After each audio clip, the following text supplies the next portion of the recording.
énergie, mais bon, c'est un peu plus. C'est vague ça comme sujet. Donc en soi, il y a 6 filières au sein de cette école et Hugo et moi, nous sommes dans une filière donc hydraulique où on fait de l'hydrologie, un peu de mécaflux, euh, on fait du génie civil un petit peu, mais et voilà.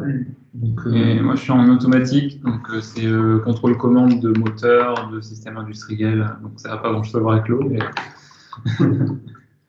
et, donc que nous sommes, ce projet-là, donc, il a été monté par nos associations étudiantes et Donc, notre asso étudiante, c'est Deux Gouttes d'eau.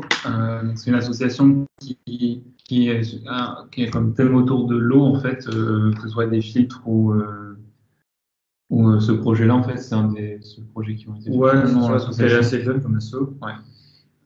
Et l'asso d'Hugo, c'est Hydropun. Ouais, dans les deux cas, en fait, c'est des assos étudiantes de l'école dans laquelle on est. Et nous, un peu de la même façon, eux, c'est sur l'eau pour apporter de l'accès à l'eau et de l'eau potable. Moi, c'est sur l'apport de l'accès à l'électricité en faisant des turbines low-tech, low-cost avec un design simple qu'on veut rendre vraiment accessible à tout le monde, même avec du matériel, on va dire, basique. Et on a deux autres associations qui nous aident. Donc, Au Pur, c'est une association qui fait des films dont on parlera plus tard.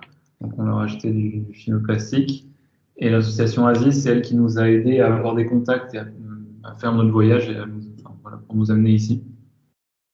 C'est une association de bons. Ouais. Je pense que Elodie, Oui, ça pourra mieux vous en parler.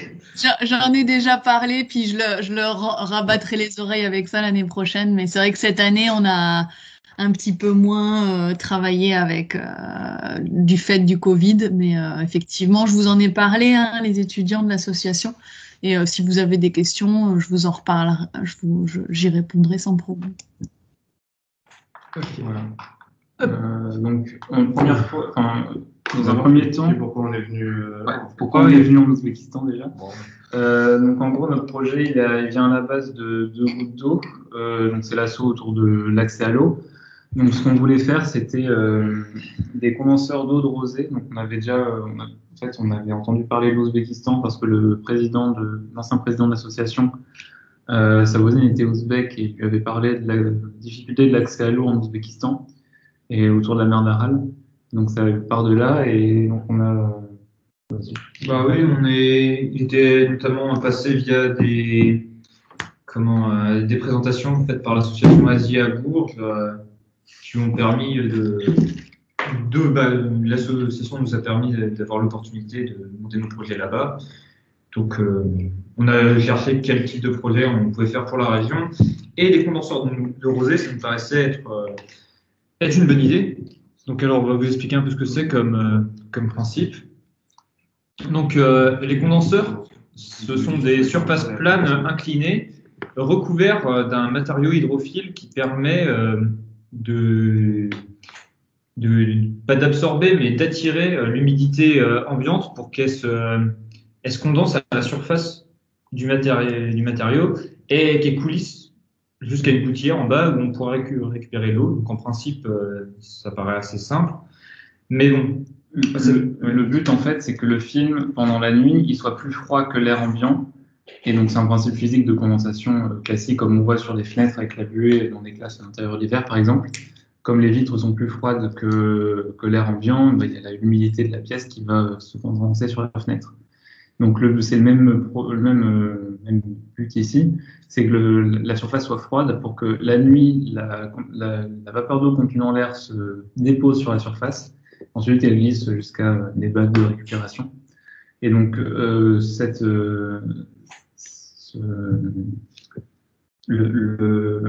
les matériaux deviennent froids grâce à l'effet de radiation. La radiation en infrarouge, en gros, c'est une propriété des matériaux qui fait qu'ils deviennent plus froids que l'air ambiant la nuit, plus que n'importe quel autre matériau. Et donc, un des buts, c'était de pouvoir... Donc, dans un premier temps, on sait qu'il y a une association en France qui s'appelle Au Pur, qui est spécialisée donc, dans les films pour collecter de la rosée. Et ils ont fait des thèses, des travaux et tout là-dessus. On leur a acheté des films qui sont censés avoir donc, les meilleurs rendements et donc de comparer ce qu'on pouvait obtenir avec leurs films et avec des matériaux qu'on pourrait trouver sur place directement en Ouzbékistan. Et donc pour vous donner un ordre de grandeur, mais c'est vraiment un rendement maximal, on peut avec 1 m² récupérer 0,4 litres par nuit. Et donc, il y a différents designs qui peuvent être faits, soit des designs hors sol qu'on voit sur l'image en haut à gauche. Donc, c'est des plats qui sont mis sur pilotis, et voilà. Soit des designs de tranchées. Donc, on était parti à la base là-dessus. Donc, des tranchées creusées dans le sol ou alors des talus montés au-dessus du sol, en fait. Le but, c'est juste d'avoir des très très grandes surfaces de condensation pour avoir beaucoup d'eau. Même si le rendement n'est pas exceptionnel de 0,4 litres, c'est pas énorme en soi, mais quand on a des centaines de mètres carrés, ça devient assez important. Et donc le but, c'était de faire ça, mais avant, il fallait qu'on teste des matériaux, donc des matériaux locaux, parce que le film au pur, dont on a parlé, on peut pas c'est très très cher, c'est 8 € du mètre carré, et il vient de France, on ne peut pas le trouver ici, forcément. Donc le but, c'était, de tester différents matériaux, et deux, différentes localisations pour implanter ces fermes entre guillemets arrosées comme l'association Pure les appelle. Donc ça, c'est une vidéo qui montre un peu le principe de la condensation comme on l'a expliqué, mais avec des images. C'est un peu la même chose. On voit la température du film qui devient inférieure à celle de l'air, donc pendant la nuit. Et donc quand le ciel n'a pas de nuages et que le film est exposé directement au ciel, sa température permet les radiations en infrarouge permettent de baisser sa température. Et donc on voit quand l'humidité est suffisante des gouttes d'eau apparaître à la surface. Voilà. Et quand elles sont suffisamment nombreuses, elles peuvent plus ou moins fusionner entre elles, on va dire. Bon, ça leur permet de couler. Il y a aussi la forme du film dans sa structure qui améliore la façon dont les gouttelettes vont couler, mais ça, on ne peut rien y faire, nous, parce que voilà, par exemple, là, c'est un pattern où il y a des rainures faites dans le film qui permettent aux gouttes de tomber, de mieux coulisser le long. Mais ça, on n'y peut rien. Et au final, c'est collecté dans des tubes. Ah, merde. Bon, bah. Et donc, voilà. On a d'abord pour la localisation des différents modèles de test. On sait que les meilleurs endroits pour collecter de la rosée, c'est des régions semi-arides. Donc, ça a été testé par exemple en Inde ou au sud de l'Espagne, mais qui sont quand même au bord de l'eau. Donc, la mer d'Aral, c'est un espace semi-aride qui est au bord de l'eau. Donc, c'est l'endroit qui nous paraissait le plus adéquat pour faire ça. Donc, on y allait 2 jours là-bas pour tester les condenseurs. On dira après ce qui nous est revenu. On sait qu'aussi que les surfaces sont assez sensibles au vent, donc il ne faut pas qu'il y ait trop de vent dans l'endroit qu'on teste, sinon en fait, l'air est trop vite renouvelé et les gouttes d'eau, les gouttes d'eau n'ont pas le temps de se déposer sur la surface. Et on doit avoir une exposition au ciel assez grande, donc un ciel sans nuages la majorité du temps, et ne pas avoir d'arbres ou d'une surface au-dessus du condenseur, sans quoi la radiation ne pourrait pas fonctionner. Et donc le film ne pourrait pas devenir plus froid que l'air pendant la nuit. Ouais, voilà 3 et donc là la mer d'Aral, comme vous avez dit. L'université, donc c'était l'université de Lungus où on logeait, donc on savait que c'était pas le meilleur emplacement, mais on était directement sur place et on avait un atelier, donc c'était bien pour travailler. Et donc là c'était un lac près de Nukus, mais on y reviendra aussi. Donc, voilà les 3 modèles de test qu'on avait, en fait on en avait 4, mais on n'a pas de photo du 4e. Donc celui à gauche c'est un film au pur, donc c'est le film dont on a parlé juste avant. Le deuxième, c'est le métal réfléchissant. On a aussi du métal blanc qui est non réfléchissant. Donc, finalement, on s'est rendu compte que le métal réfléchissant, en fait, il avait une rétention d'eau qui était trop importante. On vous en parlera après. Et on a aussi un film plastique noir tout simple qu'on utilise, par exemple, en agriculture. On a vu sur une thèse que ça pourrait bien marcher. Ça avait même un meilleur rendement certaines fois que le film au pur. On vous en reparlera après aussi. Et on avait testé juste, c'était des tentatives avortées, mais avec des nappes portables notamment, des choses comme ça, parce qu'on avait l'impression que les gouttes ne tombaient pas, ne coulissaient pas suffisamment. Donc on a cherché des trucs plus hydrophobes. Voilà. Donc les premiers résultats qu'on a vus n'étaient pas fameux parce qu'on a eu seulement quelques millilitres condensés pendant quelques nuits sur le film, sur le métal blanc. Le film au pur, on n'est pas sûr à 100% qu'on ait eu de l'eau dessus parce qu'on n'avait pas le récipient n'était pas bien fixé, on ne pouvait pas, le tuyau était bouché, etc. Donc on n'était pas sûr qu'on ait réussi à condenser de l'eau dessus, mais voilà. On a eu que quelques millilitres pendant 2 nuits sur le métal blanc. Pour le reste, on n'a jamais rien eu. Voilà. Et donc là, juste pour montrer à l'image, c'était un condenseur plus petit parce que, si vous voyez, ceux-là, ils sont assez grands. Ils font 1,50 m de haut. Et donc, pour les transporter, notamment à la mer d'Aral, où on y allait donc en voiture, c'était compliqué. Donc, on a refait des prototypes qu'on pouvait monter directement et beaucoup plus petits. Et on se demandait pourquoi on avait de si mauvais résultats, entre guillemets, parce que on a réussi à avoir quelques millilitres. Donc d'abord, on a identifié des défauts dans la structure des condenseurs de test, parce que on n'en avait jamais fait avant, et donc forcément on fait des erreurs.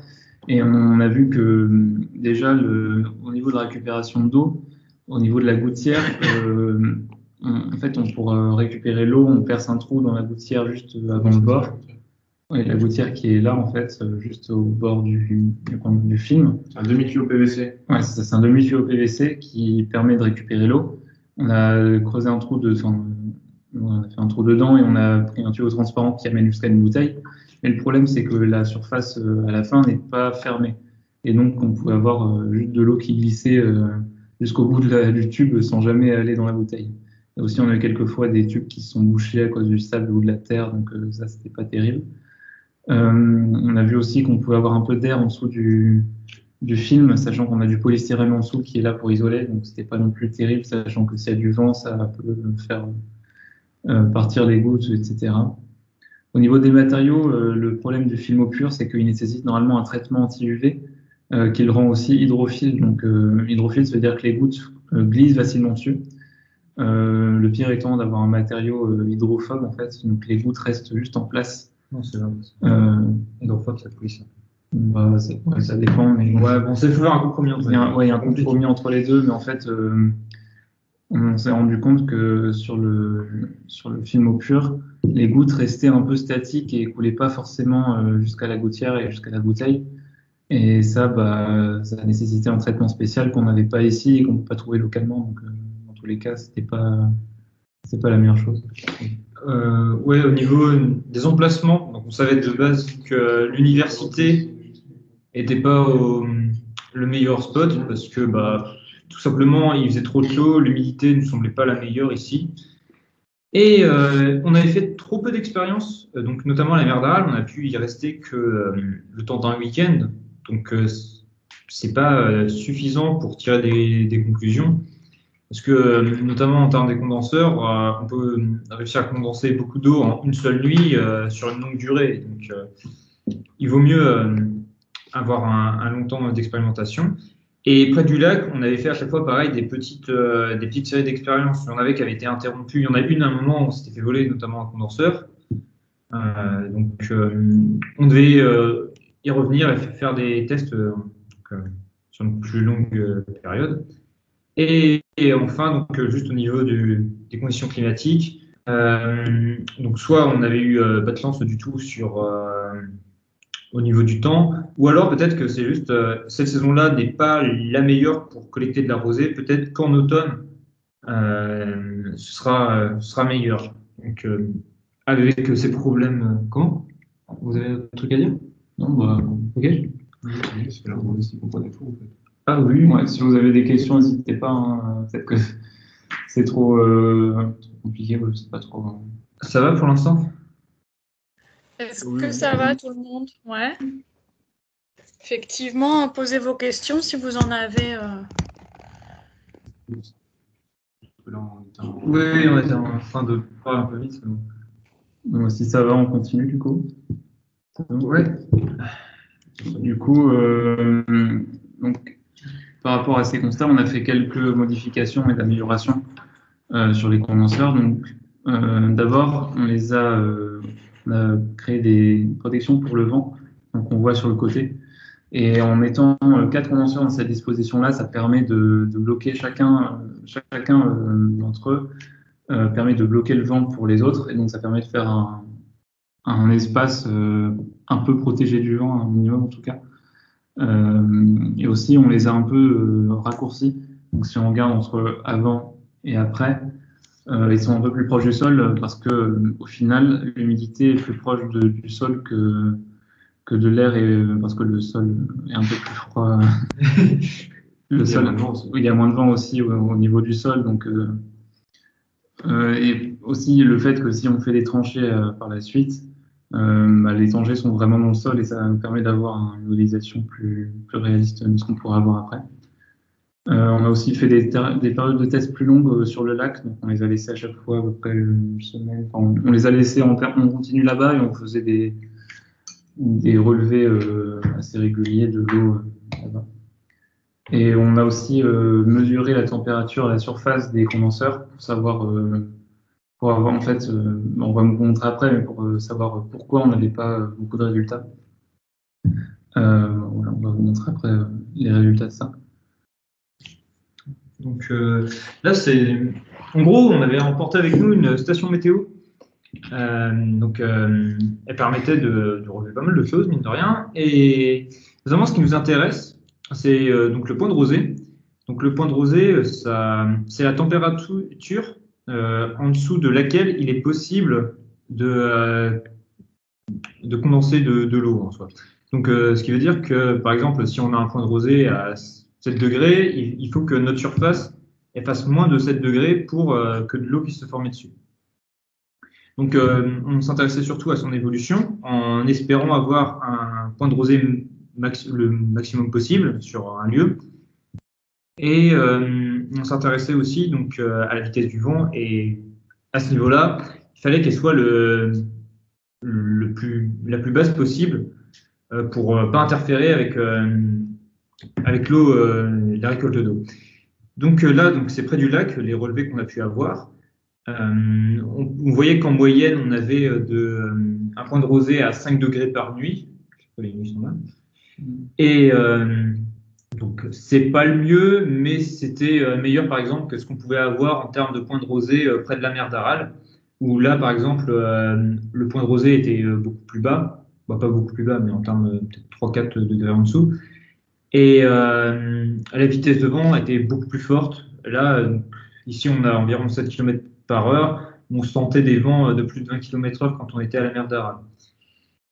Enfin, donc, pour bien comparer la température, donc, pour savoir si de l'eau va se former sur nos surfaces, donc, on connaît le dew point avec la station météo, mais il faut en plus ajouter des thermocouples. Donc, c'est des thermomètres de surface qu'on va coller sur une surface pour savoir la température qu'il y aura sur celle-ci. Et on pourra comparer cette température-là avec le point de rosée. Si elle est inférieure à la température du point de rosée, alors il est possible de condenser dessus.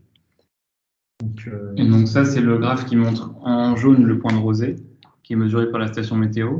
En orange, c'est le métal blanc, donc le condenseur du métal blanc. En bleu clair, c'est le condenseur eau pure. Et en bleu, c'est la température de l'air. Donc, ce qu'on voit, c'est que en fait, le film eau pure reste toujours plus chaud que l'air pendant la nuit. Donc, ça, c'est pendant une nuit, en fait, entre 18h et à peu près 10h pour certaines données. Donc, on voit que le film eau pure est étonnamment plus chaud que l'air ambiant pendant la nuit, mais il continue à se refroidir après le lever du jour, ce qui est assez étonnant. Par contre, le métal blanc reste plus froid. En fait, il a une plus petite inertie thermique. Vu que c'est du métal, c'est assez logique.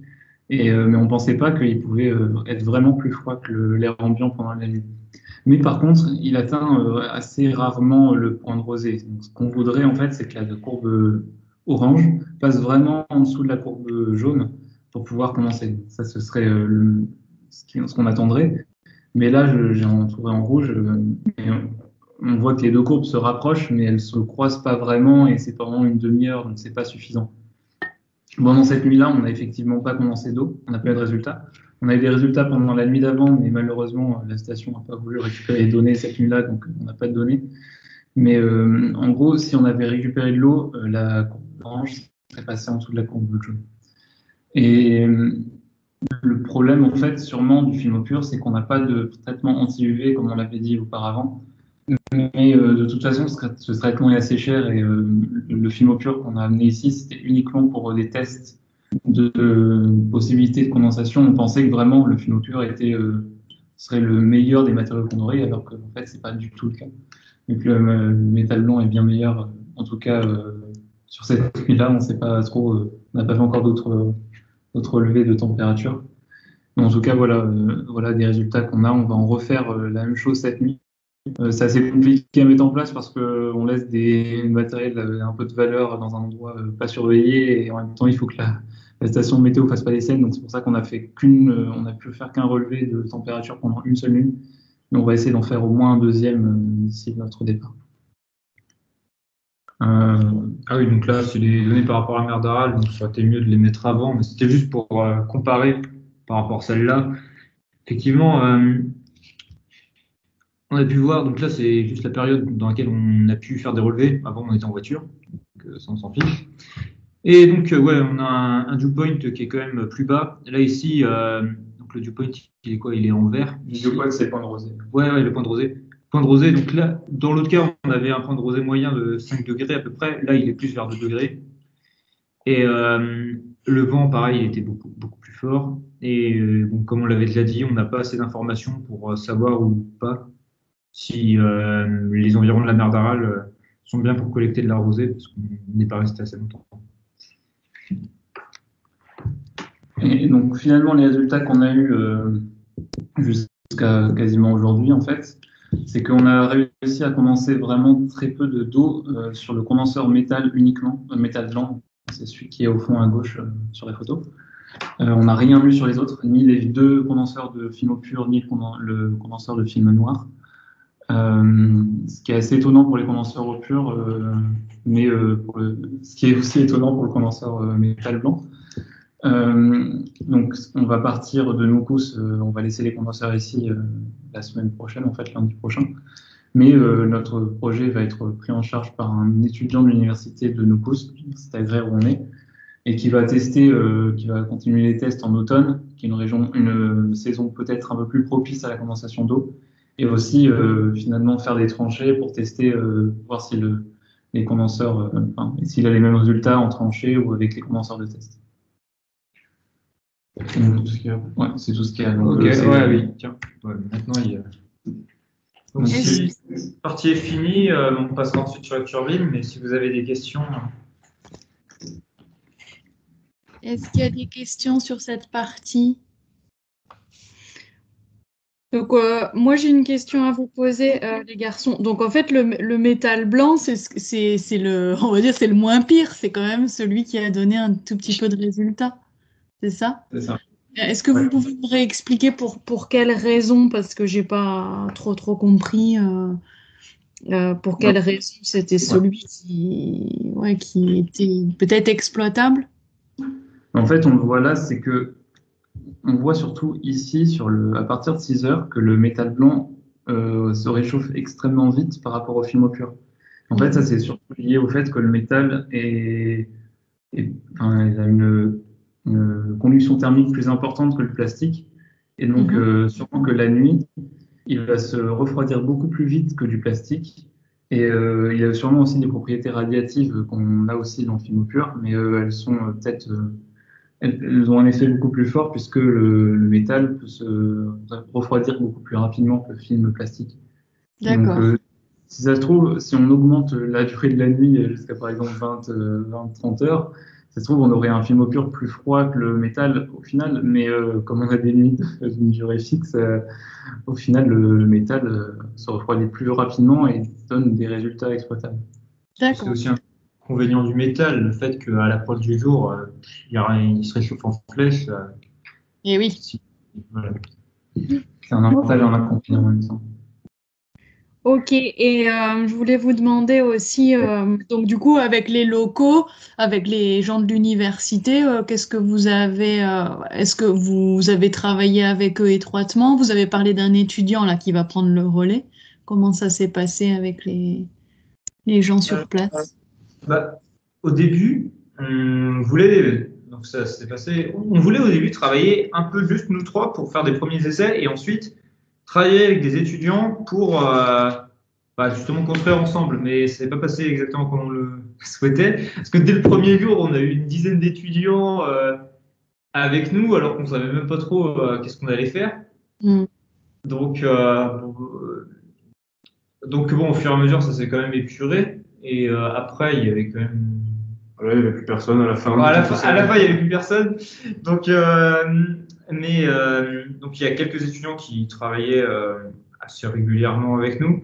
Et donc là, l'étudiant qui va reprendre en charge, donc c'est un étudiant qui va passer finit son master et il va faire un doctorat après ça. Un doctorat après ça, et il est quand même intéressé dans tout ce qui est un peu relevé météo, tout ça dans ses travaux. Ça l'intéressait aussi de poursuivre un peu les projets de condenseurs. Et donc, c'est celui qui s'est proposé de le faire. On cherchait quelqu'un, mais voilà, c'était là. D'accord, super. Bah oui, parce que du coup, c'est vrai que c'est aussi à expérimenter sur le long terme. Finalement, le problème que vous avez eu, c'est que vous étiez assez peu de temps par exemple, à la mer d'Aral, c'était trop peu pour avoir des résultats aussi. Mais ouais. Pour la mer d'Aral, même, c'est un peu compliqué parce que, en fait, on avait laissé notamment les deux condenseurs tests au gérant du campement dur près de la mer d'Aral. Mais on ne sait pas trop si. On n'a pas contacté. Voilà, il faut qu'on le recontacte pour savoir s'il a fait des choses avec. D'accord. Okay. Ouais, c'est pas. C'est un local, tu lui laisses un truc, il voit juste ça, il fait d'accord, ils m'ont laissé, il sait pas quoi faire avec. Ouais, on a tenté d'expliquer, mais c'était un peu compliqué. Bah oui. Pour expliquer aux étudiants, effectivement, il y a aussi la barrière de la langue. C'est ce que vous me disiez, les garçons, on est quand même dans un endroit de l'Ouzbékistan assez peu touristique. Vous me contredirez. Donc, finalement, ça parle assez peu anglais. Donc, nous, on parle pas ni ouzbek ni russe. Donc, la communication peut être un peu complexe. Mais heureusement, l'étudiant qui va reprendre notre projet, il parle un peu anglais. Donc c'est facile. D'accord. Ouais. C'est pour le gérant du campement de Yourt où on est allé sur la mer d'Aral. C'était un peu compliqué parce qu'on ne sait pas trop s'il était intéressé ou pas. Il parlait pas anglais, donc on va avoir un interprète et tout ça, donc c'est un peu compliqué. Tout à fait. Ouais, il y a aussi ça dans votre. Mais c'est passionnant parce que cette histoire d'expérimenter de A à Z, c'est juste pour vous, c'est hyper riche parce que vraiment vous suivez le processus. Est-ce qu'il y a des questions? Soyez pas timides, les étudiants. Moi, j'ai encore plein de questions. Mais... Enzo, Hugo, Marouane, Rania. Est-ce que vous êtes là avec nous ou pas? Oui. Ah, vous êtes là quand même. Ok, moi j'avais une dernière question. Alors c'était quoi déjà? Ah oui, ce fameux film au pur là que vous avez acheté. Est-ce que vous avez communiqué avec les fabricants du coup? Il va falloir. On l'a pas encore fait. En fait, on attendait d'avoir des résultats. On a peur de se faire taper dessus aussi. Ça, c'est peur de se faire taper dessus. Ouais, mais bon voilà, on va voir. On avait déjà des contacts avec le président de l'association qui nous a vendu ça, et donc on va lui faire un compte rendu de ce qu'on a fait et voir ce qu'il en dit. Ouais, parce que eux, j'imagine qu'ils ont testé avant de le produire, ils ont testé le matériau. Donc comment vous expliquez que, enfin vous l'avez expliqué Ouais, c'est très compliqué sûrement qu'il n'y ait pas qui est lié à ça, et aussi le fait qu'on n'a pas forcément une humidité assez haute pour que ça. Enfin, c'est pas trop, parce qu'on a vu dans les tests qu'ils avaient plus d'humidité normalement. Et oui, et ils ont testé où avant d'industrialiser la chose, leur film là au pur? En fait, c'est pas vraiment industrialisé, ils en ont pas industrialisé. Mais ça reste une association, c'est pas non plus une entreprise. D'accord. Et ils avaient testé, je crois que c'était en Inde. En Sicile, par là, en Corse. En Corse aussi. Plusieurs pays un peu en Europe, je ne sais plus trop. Ils ont pu faire ça au sud de la France. On a dit l'Espagne. L'Espagne aussi, mais c'est pas lié à eux. Mais ouais. Et donc, ils avaient eu des résultats du coup? Ouais, ils avaient eu des résultats. Ouais, donc de toute façon, il y a tellement de paramètres, effectivement. Et dernière question, est-ce que vous avez, en vivant là, dans cette partie de l'Ouzbékistan, vous avez parlé de problèmes relatifs à l'eau, évidemment, sinon vous ne seriez pas là. Est-ce que vous pouvez expliquer donc, j'ai parlé aux étudiants de la catastrophe écologique de la mer d'Aral, d'accord? Mais est-ce que vraiment il y a des besoins en eau? Est-ce qu'ils ont l'eau courante? Comment... Alors, tout le monde n'a pas l'eau courante, mais bon, là où on est à Nukus, je pense que la majorité l'ont, mais en lisant des papiers sur Internet, j'ai pu voir des témoignages, par exemple, de femmes qui devaient marcher pendant plus d'1 heure et demie pour aller prendre de l'eau dans un réservoir et elles ne savaient pas s'il y aurait de l'eau avant de commencer sa marche. Mm. Bon, je sais que pour certains c'est compliqué. Là, du coup, j'ai pas le sentiment. Après, en termes de qualité de l'eau, l'eau qui sort des robinets, elle est pas potable. Ouais, mais c'est pas pour ça que les condenseurs ils vont marcher. Ouais. Oui. On va pas ramener des condenseurs Ah pour faire non, non, mais je parle juste de façon générale. Oui, oui. Ouais, de façon Voilà. générale. Je parle juste des problèmes de l'eau en général. L'eau, elle est précieuse ici parce que l'eau, elle vient majoritairement des deux rivières qui passent, une rivière qui passe à Nukus, la Daria, qui va normalement se jeter dans la mer d'Aral. Le problème ici, c'est qu'à Nukus, on est quasiment à la fin de la rivière et que tout le monde, enfin, il y a le Kyrgyzstan aussi Ça comment on voit Tadjikistan, Kyrgyzstan et le Ouzbékistan et le Turkménistan qui se servent de cette rivière-là pour l'irrigation. Ok. Donc là, on est vraiment à la fin à l'aval de la rivière et on n'est pas, enfin, les gens ne sont pas sûrs d'avoir de l'eau tout le temps en fait. On voit que l'eau n'est pas constante ici. Et ils se soucient pas trop de ce qu'ils mettent dans l'eau apparemment tout le long. Ouais, il un peu, il puise pas mal et l'eau est de plus en plus polluée au fur et à mesure du cours. Ouais. Et aussi le fait que l'eau des nappes phréatiques est salée en fait. Le sol est salé, on voit des nappes de sel un peu partout. Ouais. Et donc l'eau des nappes phréatiques est salée, l'eau du robinet est un peu salée. C'est un peu bizarre, mais Ouais. on sent que tout est un peu salé ici. Et donc l'eau potable, on va la chercher à un endroit à remplir des bouteilles. Hein, voilà. C'est un problème aussi au niveau de l'eau potable. Les condenseurs sont pas faits pour avoir forcément de l'eau potable parce que c'est pas fiable et on n'est pas sûr d'avoir de l'eau potable. Enfin, si l'eau soit bien potable, c'est plus pour la culture ou pour des animaux éventuellement. Et les animaux, d'accord. Et vous buvez de l'eau d'où alors? Comment vous faites? Vous pouvez pas boire l'eau du robinet, j'imagine? Bah, tout le monde le fait ici, mais nous on n'a pas. En fait, les gens la font bouillir avant. Aussi. Oui, Simon il a dit qu'il la buvait. Oui, mais ils la font bouillir avant et ils boivent goûter tout le temps en fait pendant les repas. Mais généralement, les gens achètent des bouteilles aussi, ils boivent de l'eau en bouteille. Qui vient d'où du coup, vous savez? Je sais pas exactement. Je sais pas trop d'où elle vient. Elle vient d'Ouzbékistan, en tout cas, c'est des indications en ouzbek, mais il n'y a pas trop d'indications de. Ok. Super, merci. Est-ce qu'il y a des questions qui vous viennent? Bon, ben, on peut enchaîner alors, les garçons. Ouais. Non, mais vous voyez déjà. Hein. Non, mais c'est pour la voix. Il m'entendait? Bon, pas grave. Non, ton point. Ah bon, on a tout fait. Ouais, bah bravo.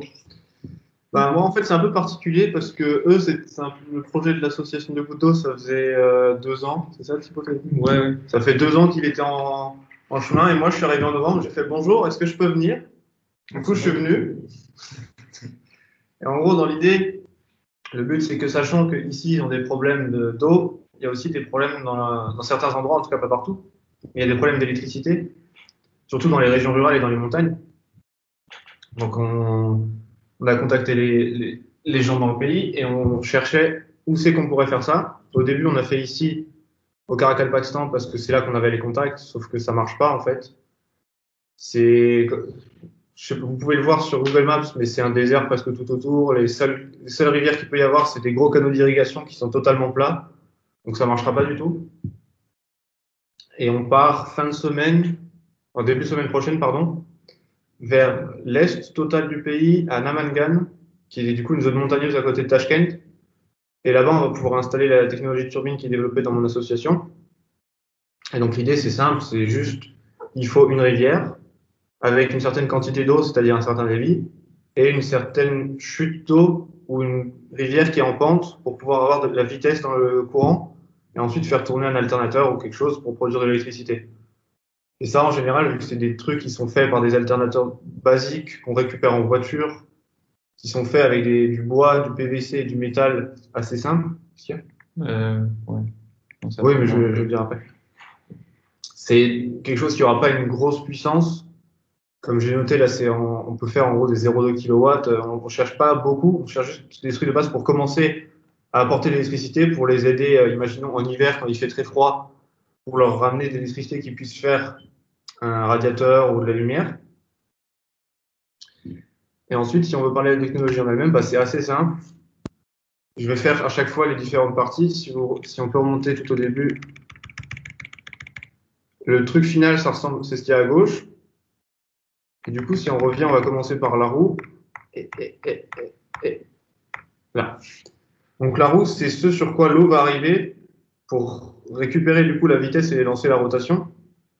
Donc c'est un truc simple, on prend un bout de bois, une planche en bois qu'on découpe en un cercle, et là on met des petits encoches que vous voyez à droite, dans lesquels on va couper des tuyaux de PVC pour les enfiler et faire les pales en fait, qui vont se faire taper par l'eau et ensuite qui vont tourner. Et ce qui guide l'eau vers la roue, c'est l'injecteur. Oui.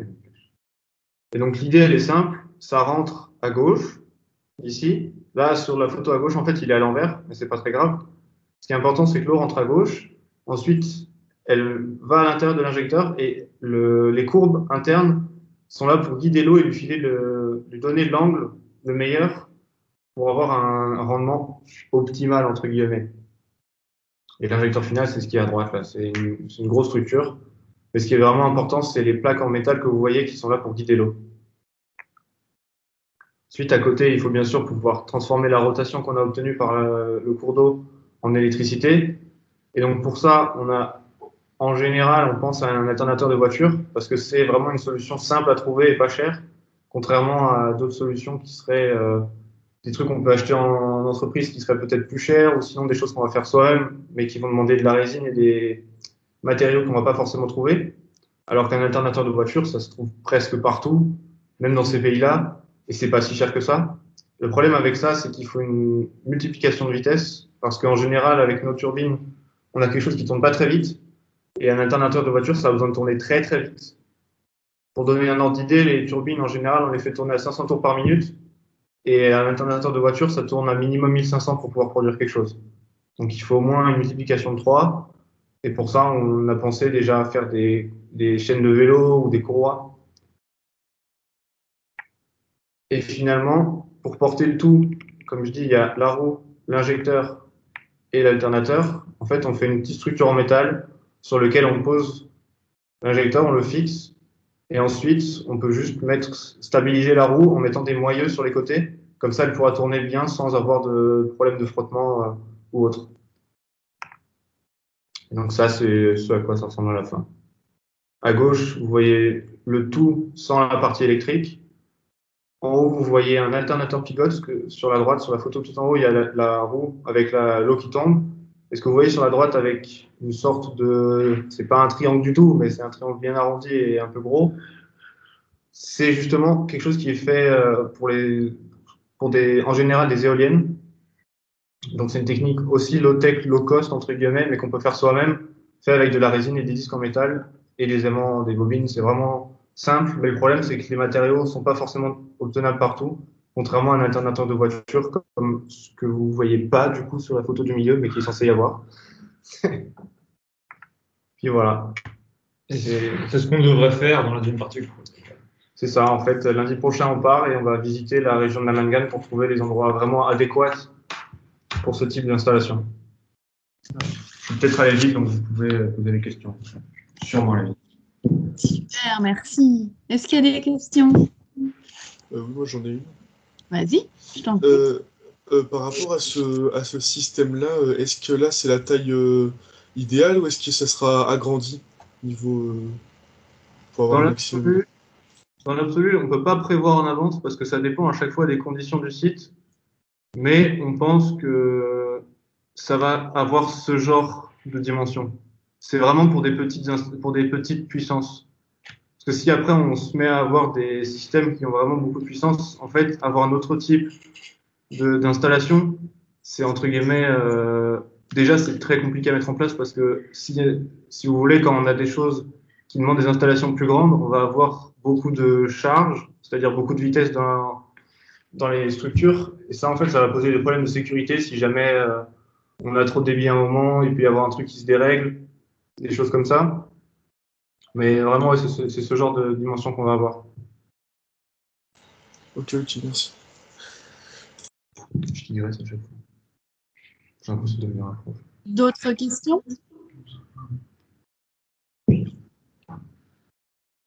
Donc, si j'ai bien compris, vous allez là-bas, vous allez récupérer, vous allez tout créer de A à Z en récupérant des matériaux de droite à Ouais, gauche. C'est ça. en fait, vraiment, mon association, ça fait 5 ans qu'elle a été créée, mais une des optiques de l'asso, c'est vraiment de créer une technologie de turbine qu'on peut faire avec des matériaux de récupération pour que justement ce soit accessible au plus grand nombre. Ok. Ou l'alternateur de voiture, le bois, le PVC, tout ça, tout ça. Ok. Moi, c'est une question. Du coup, le prototype qui a été fait Vas-y, en mais France, excuse-moi, on est-ce que t'écoute. vous avez le prototype qui a été créé en France, du coup, ou pas avec vous? En France, on a, en gros, depuis le début, on a 3 sites d'implémentation. Maintenant, on n'en a plus que 2. Et ce que vous voyez là, c'est alors, celui qui est à gauche. En fait, il y a juste celui du milieu que c'est un ancien, mais les autres, c'est les derniers prototypes. C'est le prototype 5 ou 6, je crois. Donc, on en avait plein avant. Mais ouais, en ce moment, on en a aucune qui est installée. Mais on va en faire une cet été qu'on va installer sur place et qui vont justement faire des installations à long terme pour améliorer la technologie. Mais ça vient de France ou ça vient d'ailleurs? De, Les turbines Banqui comme ça. c'est Banky Mitchell, je sais pas de quelle nationalité il est. Ok. En fait, je voulais savoir si vous en avez pu en emmener un de France là-bas où vous êtes, justement pour les tester. Bah, en fait, ça aurait été vraiment une galère de l'emmener, et c'est surtout que c'est pas dans l'optique et dans la réflexion qu'on a de justement pouvoir construire avec les gens, partager la technologie, et qu'ensuite ils puissent le refaire eux-mêmes si jamais il y a un problème. Parce que le but, c'est pas qu'on fasse un truc, et qu'ensuite si ça pète, bah, ils sont dans la merde. Il faut que ce soit quelque chose qu'on peut leur apprendre, partager avec eux, et ensuite quand quelque chose casse, bah, ils le refont. D'accord. Moi, c'était juste pour en fait, pour voir en fait une différence peut-être d'un truc qui a été fait sur place et un truc qui a été plus fait par des imprimantes ou fait Ah, mais vraiment. là, on fait rien d'imprimante. Tout ce que vous voyez là, ça a été fait à la main. Oui, oui. D'accord.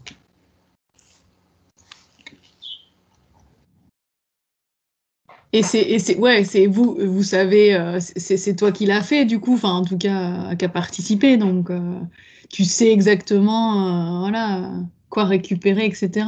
C'est ça? L'idée, Bah, c'est. dans l'absolu, j'en ai fait une seule en entier. Je l'ai fait avant de partir, en fait. D'accord. Parce que, bon, pour être honnête, on va dire que j'ai repris l'association à 2 ans avec les autres. Et en fait, il s'était pas passé pas passé grand-chose pendant 1 ou 2 ans avant nous. Et on a eu 1 an de flou aussi. Donc, dans l'absolu, les gens actuels de l'association n'en ont pas fait des turbines. Mhm. Mais oui, je sais à peu près ce qu'il faut reprendre. Et même les anciens avaient laissé un manuel sur lequel ils avaient mis tous les aspects construction. Donc ça, je sais pas si j'ai répondu à la question. Si, parfait. Est-ce qu'il y a d'autres questions? J'ai pas retenu combien ça pouvait produire du coup en électricité, ce En genre fait, de. ça dépend de la zone. Ce qu'on considère en général, c'est qu'avec les rendements hydrauliques et électriques, on va avoir un rendement de 25%. Donc il y aura un quart de la puissance qui disparaît dans tous les problèmes qu'on peut avoir parce qu'on fait des mauvaises constructions, parce que tout simplement il y a des frottements partout, parce qu'il y a un truc qui pète. Voilà. Mais en général, on va travailler sur des sites qui ont un potentiel, disons, maximum 5-10 kilowatts, peut-être, quelque chose comme ça. Et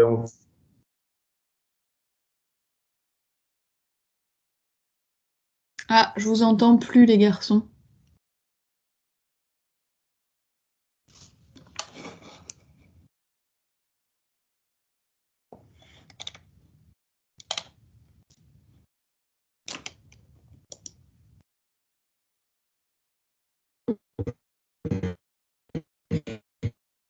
Ah, il y a un problème de son. oui, oui, Ouais. Ça bug un peu, je crois. Ça y est, je vous ai récupéré, je crois. Ouais, Quentin, tu étais comme moi, t'avais. Oui, c'est eux, je pense. Ouais, ça coupe. Ça coupe là, ouais. L'image et le son, ouais, c'est haché pour le moment.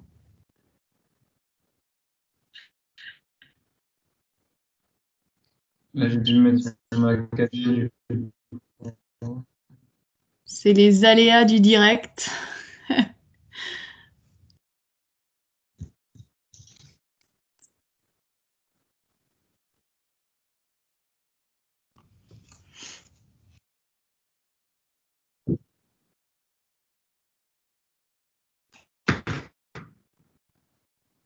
J'entends quelques sons.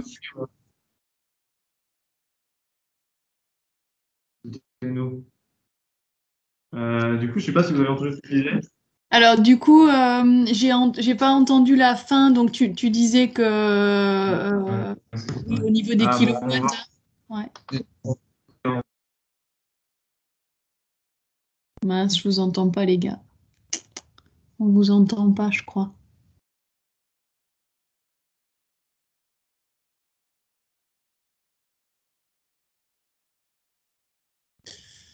Oui. Ça y On est, a je perdu notre t'entends. donc on a perdu notre Wi-Fi, donc on est obligé d'être en 4G, donc ça va être pas Ouais. terrible, mais Ouais. peut-être ce sera mieux. Mieux? Ouais, Mieux comme ça. on vous entend. En tout cas, moi, je Ouais. vous entends mieux. Ouais. Donc, du coup, oui, tu me disais par rapport ouais, à l'électricité produite. Je sais plus exactement ce que j'avais déjà dit, mais du coup, je vais tout répéter. Dans l'idée, on a, avec l'électrique, les pertes qu'on peut avoir juste à cause de l'alternateur qui est pas de bonne qualité ou parce que de base, c'est pas quelque chose avec un très bon rendement. Ouais. Et l'hydraulique, on va avoir des problèmes parce qu'on a fait des mauvaises découpes qui vont donner des jeux dans tous les sens, des vibrations, enfin, tout plein de pertes partout. On estime qu'on peut avoir un rendement de 25%, donc on perd 3/4 de l'énergie. Mhm. Et ensuite, comme dit, pour la puissance en réalité qu'on va avoir, ça dépend de l'endroit. Mais en général, on va travailler, je pense, sur du 5 kW, 10 kW en puissance maximale. Et nous, dans l'association, on a travaillé sur du 2 kW de puissance disponible, donc du 500 watts qu'on cherche à produire en sortie. C'est vraiment de la petite, comme ils appelleraient ça, de la pico-hydraulique. D'accord.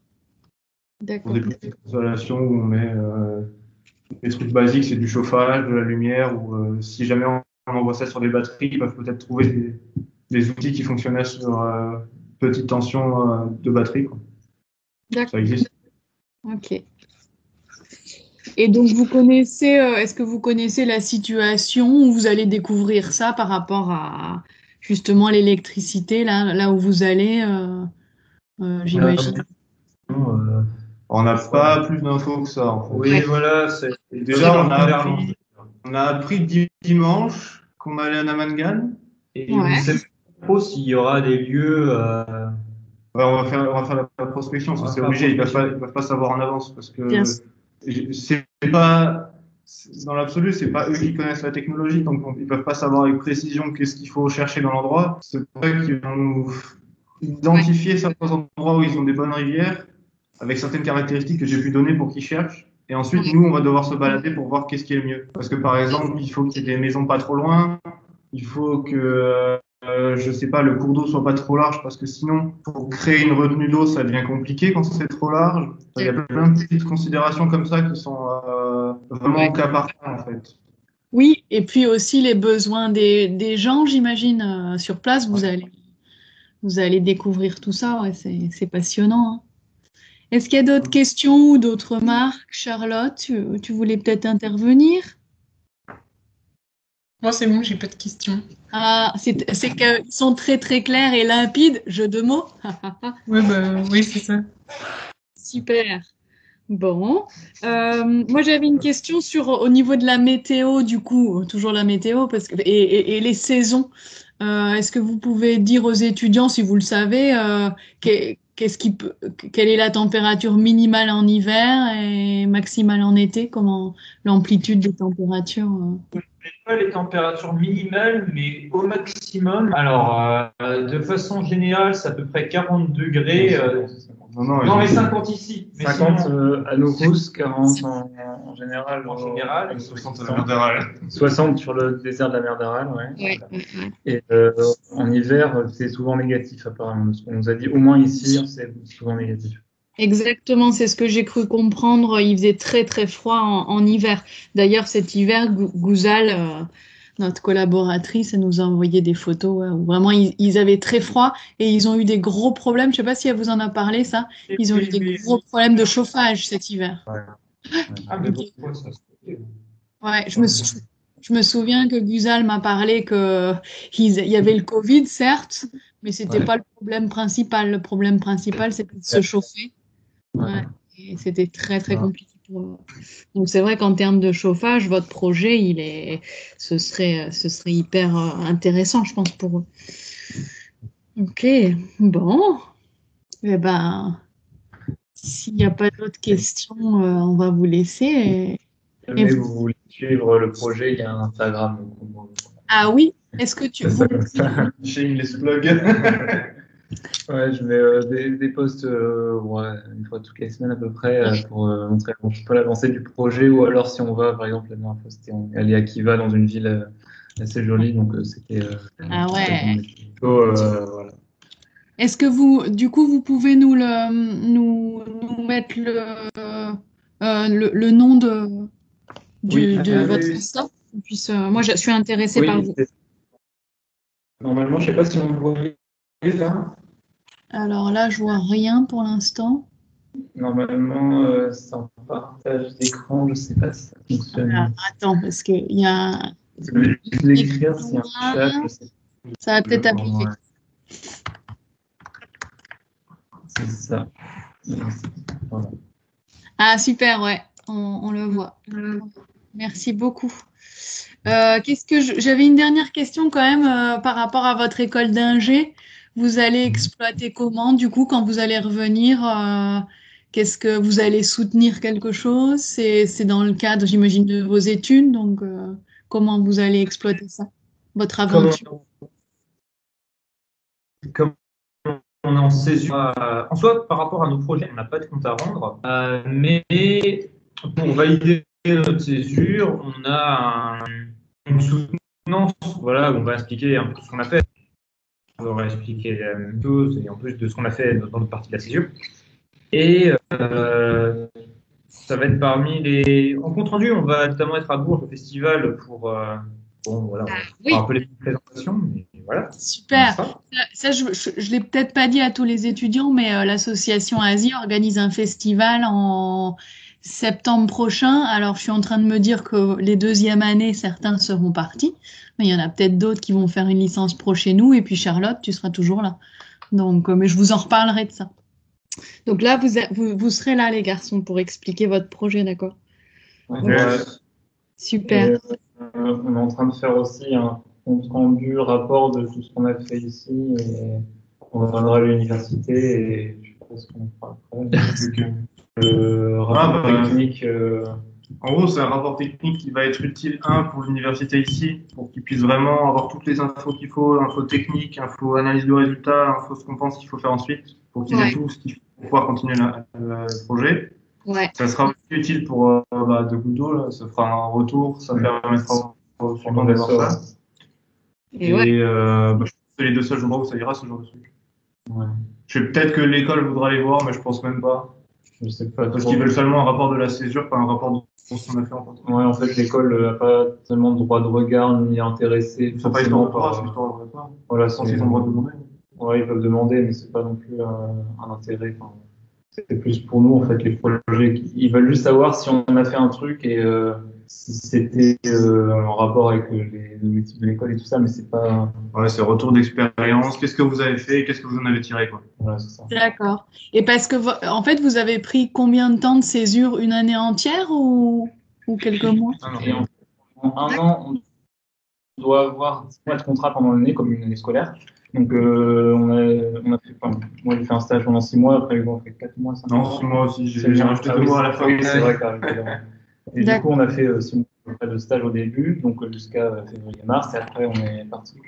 D'accord. Oui, Et vous êtes entre quelle année et quelle année, du coup, là, au niveau de l'école d'ingé? Entre bac plus 4 et bac plus 5.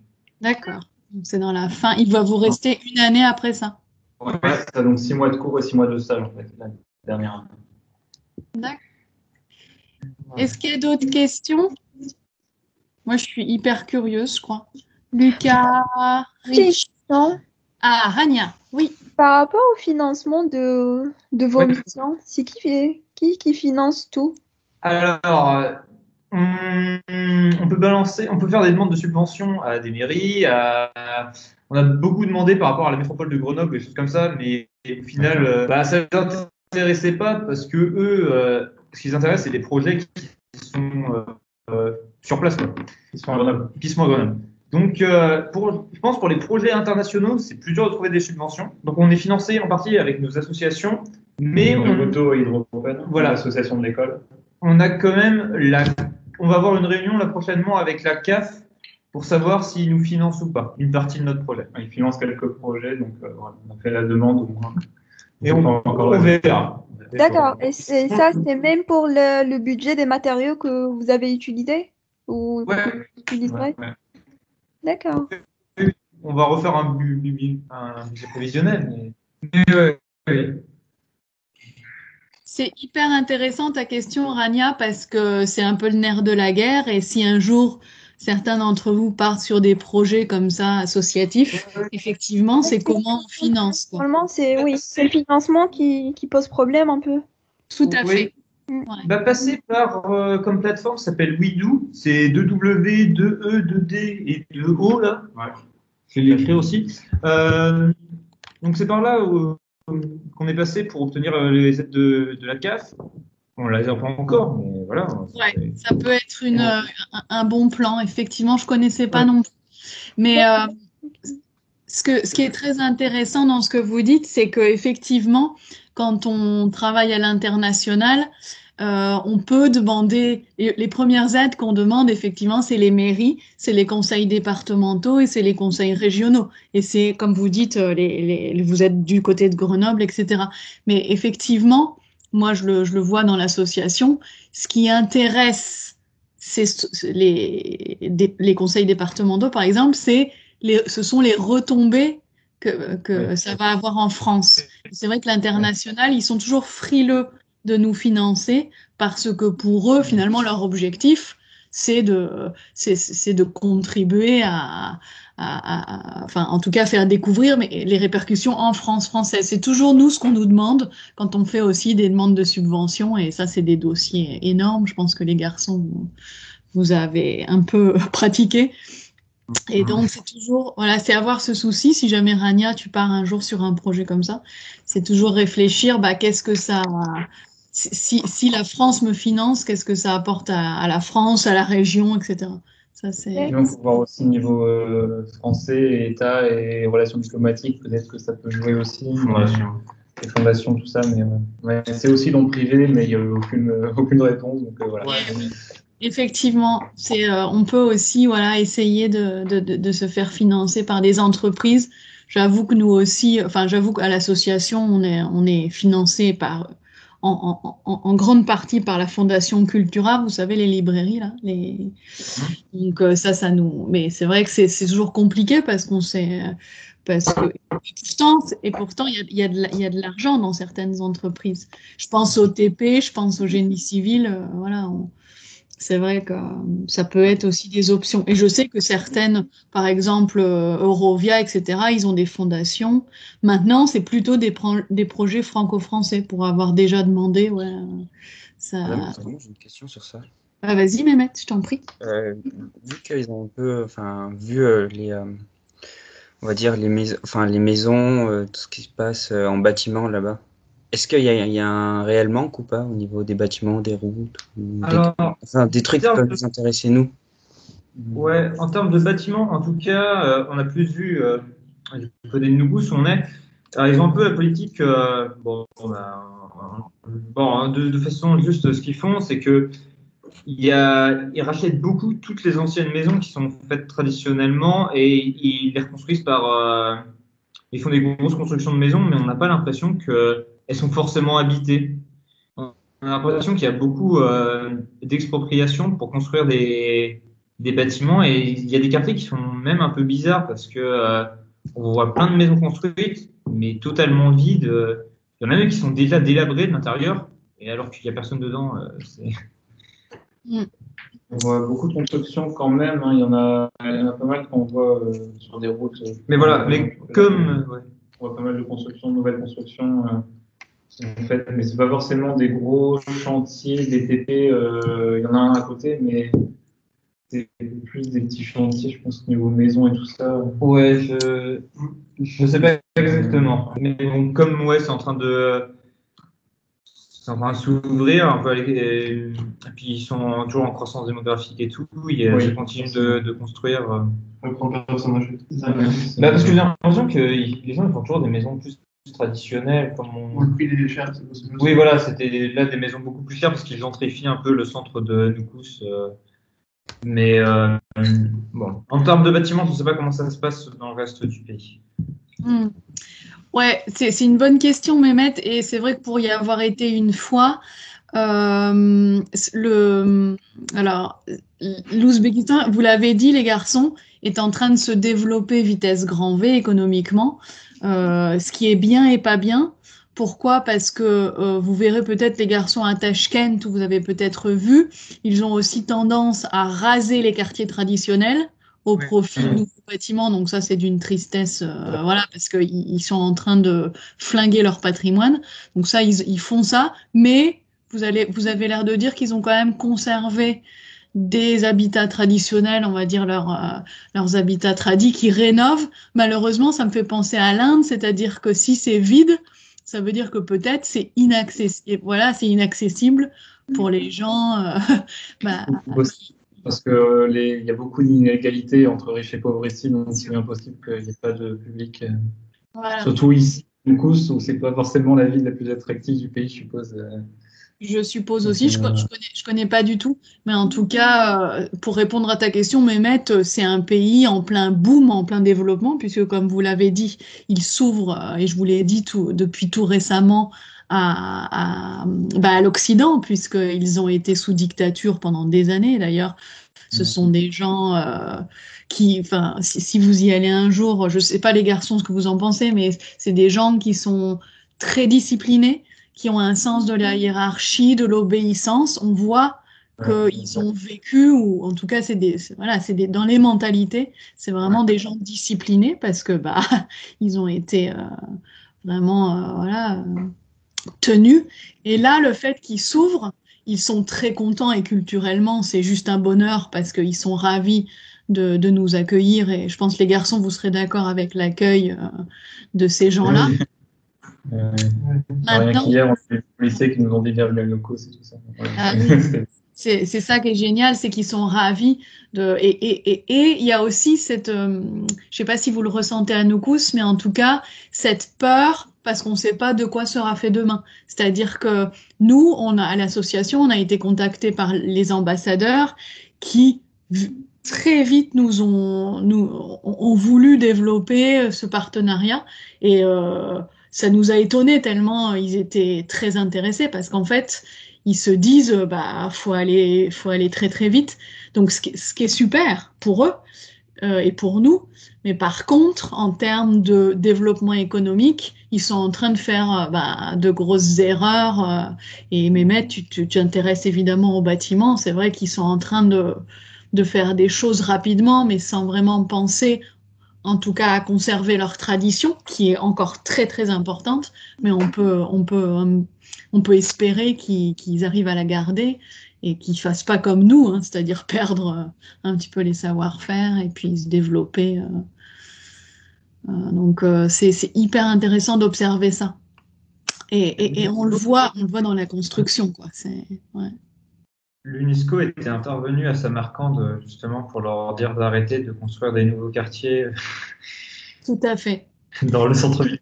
Et ouais, ben oui, parce qu'en fait, si un jour vous avez la chance d'aller en Ouzbékistan, vous verrez, vous pouvez googler Samarcande, Boukhara, Khiva, toutes ces villes-là, ce sont des villes avec des traditions architecturales, mais splendides, magnifiques.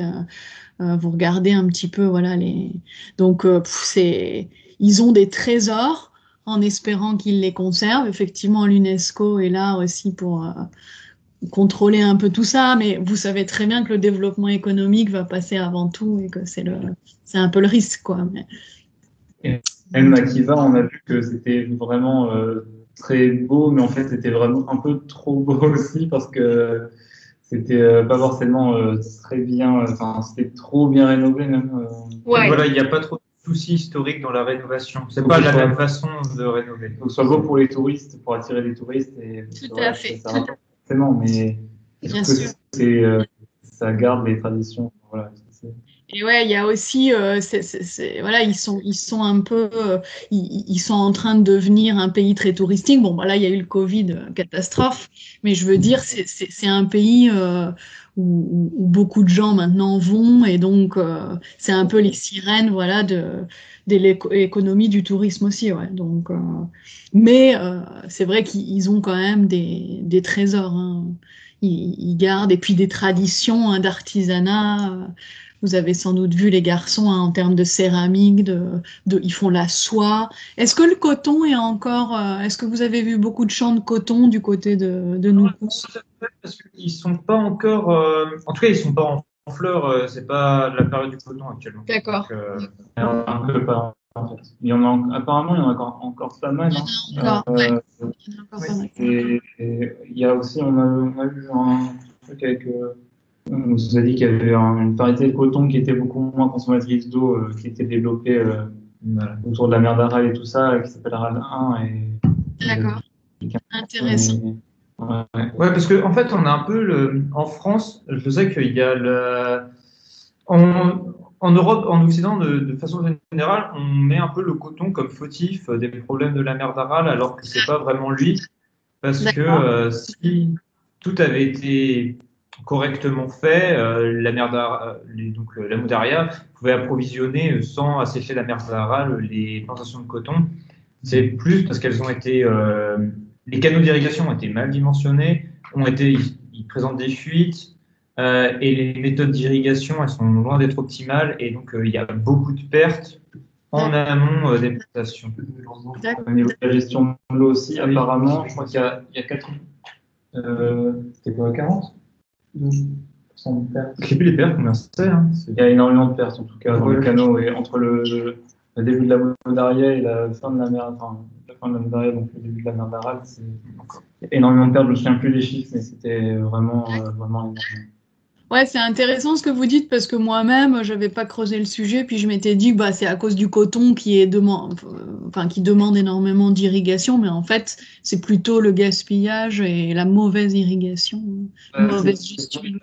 Il y a un peu de gaspillage, et aussi le fait que la distribution, régulation d'eau n'est pas optimale, aussi le fait que en fait, il y a la variété de coton qui s'appelle Aral 1, apparemment, elle nécessite qu'un seul arrosage, qui est en fait pour enlever le sel de l'eau, du sol. Et en fait, à chaque fois, ils inondent les cultures pour, ça s'appelle laver, je crois, le sol, pour justement enlever le sel. Et après, il n'y a pas besoin de culture parce que les racines vont assez profondément et les nappes phréatiques sont vraiment à fleur de la terre. Donc, l'irrigation plus que ça, mais c'est vraiment au niveau des canaux en eux-mêmes et de la gestion de l'eau qui est aussi un peu défaillante. D'accord. En fait, j'ai un article de 2004, je crois, qui disait que si on réglait, entre guillemets, tous les problèmes, forcément, si on réglait tous les problèmes liés à l'eau et à l'irrigation, on pourrait avoir autant de cultures et pouvoir avoir une mer d'Aral qui se remplit à nouveau. Ouais, ok. Bon, ouais, ça m'apporte, ouais, ça éclaircit les choses, c'est chouette. Ok. Bon, est-ce qu'il y a d'autres questions, d'autres réactions? Après, il y a juste ce qu'on peut rajouter, c'est qu'il y a aussi le problème que chaque pays sur le chemin, donc Tadjikistan, Kyrgyzstan, Turkménistan et Ouzbékistan, en fait, chacun prend l'eau comme il veut, n'importe comment. C'est ce qu'il nous avait dit, un truc qui est lié au moment où ils étaient sous la coupe russe. En fait, la façon de penser des Russes, c'est la nature est à notre service, donc on fait ce qu'on veut avec.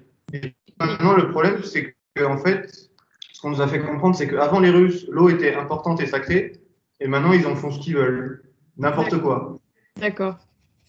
Je vois. Il y a aucun contrôle, en fait, il n'y a aucune gestion de l'eau. D'accord. Aucun accord, c'est pour ça que... Voilà. C'est surtout les accords entre pays, parce que le Kyrgyzstan, je crois, oui, c'est ça, le Kyrgyzstan a un énorme barrage sur c'est le Tadjikistan. C'est le Tadjikistan qui fait son gros truc. En tout cas, il y a des barrages à l'amont de l'Ouzbékistan sur une des deux rivières qui perturbent évidemment le flot de la Bulgarie. Et en fait, il faudrait que les pays s'accordent entre eux, mais il y a des problèmes de corruption, des problèmes d'intérêt évidemment différents, et forcément c'est compliqué à trouver. Et puis l'eau, c'est un business, c'est ce que je disais aux étudiants. En plus, on travaille sur l'eau, voilà, pour cette dernier projet. Et en fait, c'est un business, quoi. Donc, il y a sans doute des gens qui la vendent cher, qui ont la main mise sur... De ce que j'avais lu sur un article de 2004, je ne sais pas si ça a changé. Apparemment, oui, ça aurait changé. Le truc, c'est que l'eau est considérée comme un bien public. Et le problème que l'article mettait en valeur, c'était que le bien public est à tout le monde, et en même temps, tout le monde peut en faire n'importe quoi. Ouais, donc, on peut en abuser. Et, voilà. Mais le problème, c'est que maintenant que les gens ont cette idée-là de l'eau bien publique, il est compliqué de faire payer les gens du jour au lendemain pour quelque chose qu'ils ne payaient pas avant, forcément. Mais tout à fait. Le problème tu aussi, veux dire que les gens là-bas, ils payent pas en Ouzbékistan, ils payent pas pour l'eau, ils se servent comme ils... C'est ça? En fait, ça dépend, parce que il y en a qui sont réticents forcément, donc ils payent pas, et il y en a qui payent. Mais... En fait, l'accès, prendre de l'eau comme ça dans un canal, c'est bon, il n'y a pas de problème. C'est plus, par exemple, s'il y a des systèmes faits par l'État pour acheminer l'eau, les fermiers doivent normalement payer l'accès à l'eau dans leur culture via donc ça se paye ils ont un quota en fait de production à récolter et à donner, à vendre à l'État sous un prix qui est fixé par l'État. Voilà. L'agriculture est encore beaucoup contrôlée par l'État. Il y a très peu de fermes privées. Elles sont encore majoritairement contrôlées par les régions. C'est encore très le fonctionnement communiste. D'accord, oui, effectivement, il y a ça aussi, il y a l'héritage. D'accord, ouais, c'est passionnant, super. Pour conclure, les garçons, je vous ai pas posé la question de qu'est-ce que là, pour l'instant, ça vous a apporté humainement cette expérience que vous vivez là depuis quelques semaines, mois déjà? Ouais, presque 2 mois, oui, c'est plus de 2 mois. C'est très riche, hein, c'est pas juste déjà de voir une autre culture, ça permet d'ouvrir son esprit à d'autres choses, et de façon générale, les gens qu'on a rencontrés étaient quand même super.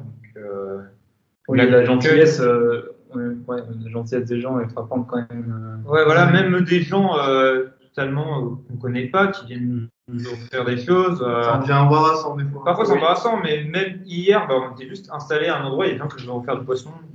Ouais. Génial. Ouais, donc des rencontres, quoi. Des rencontres et...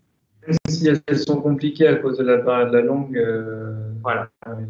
Les gens viennent vers nous et sont intrigués, et voilà. Bien sûr. Et puis il y a pas la communication, c'est pas que parler une langue, il y a beaucoup d'autres. Il y a le regard. Je sais pas si vous êtes d'accord.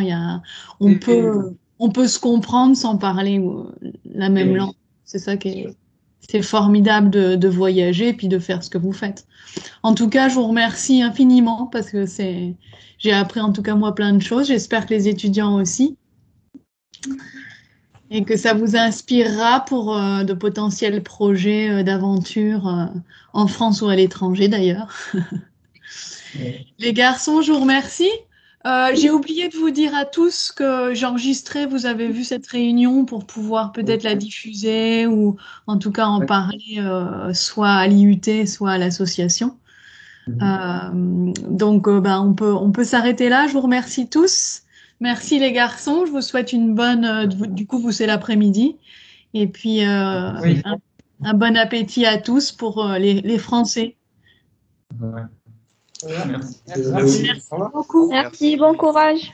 Merci. Au revoir. Au revoir.